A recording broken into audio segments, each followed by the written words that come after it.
Hello everyone! The clip you're about to hear is from one of our exclusive Patreon episodes on a recent horror release, and just like all of our other episodes, it might include major spoilers for said horror release, so don't listen to it if you haven't already seen it. You've officially been warned. And if you'd like to hear the full episode, just head on over to patreon.com/horrorqueers and subscribe today. Without further ado, here is your exclusive Patreon clip. I do want to spend a little bit of time on Samara Weaving because obviously she's got a relationship to Radio Silence. She worked with him on Ready or Not in the same way as Henry Cizerny, as Dr. Stone did. Yeah. And I think a lot of people were excited when she got cast because it was a bit of a dream cast. Like, people thought, wouldn't it be exciting since they're directing this if they would bring back their leading lady from that? And I think Samara Weaving's comedic timing and her vulnerability as this character, like, basically the whole opening is the equivalent of the Drew Barrymore Jenna Ortega, where like she's on the phone. It's just her acting with herself. I love her facial expressions, her little like, oh God, what the fuck am I doing with this flirter date? And I was actually really excited for this portion, and then it just kind of ends very abruptly, and I was like, wait, okay, where are we going with this ghost-faced unmasking? So it hooks me, but I was very kind of like, oh, is that the high? And now it's, Right. So because we basically have an opening that's divided into two acts, and exactly. You greatly prefer the first act because, and you're right, I think Samara Weaving in maybe 5 minutes of screen time makes this person a character. I mean, even the whole, like, what's your favorite scary movie? Not that one. And she gets to use her actual accent, which is refreshing because it's super cute. But honestly, what this is to me, this is the movie opening, introducing the character of New York City. Because what happens when we set movies in New York City, Joe? The city's the character.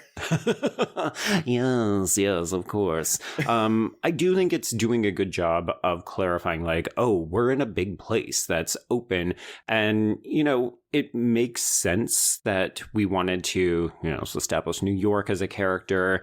I think they're playing on our expectations of, oh, okay, so who is this character? How is she going to be important to the overall plot? How will she connect back?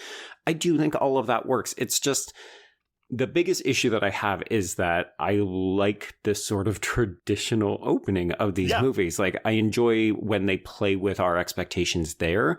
And this feels like it's a subversion for subversion's sake to unmask the killer and then have the following sequence. But I don't know. Yeah, it's fine. I think, again, we will talk about Scream 2 a lot because, the Samara Weaving portion feels very much indebted to the Jada Pinkett Smith death. We have someone dying in public, people are around them, no one cares or sees or hears anything. But yes, while I do agree that, okay, I keep wanting to call him Tony Ravioli because that's what my husband calls him. How dare you? Servant could never.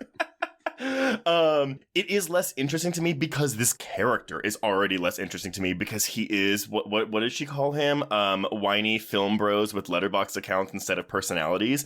But at the same time, just because I'm like, so much of this film in general, while being very indebted to Scream 2, also feels like a direct reaction to many of the critiques that were lobbied against Scream 5.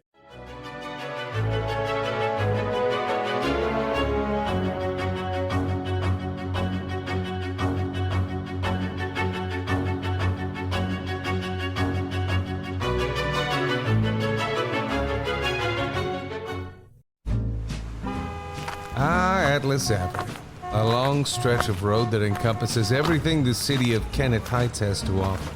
Neon lights, traffic, crime, the hustle and bustle of everyday life, and the craziest of characters.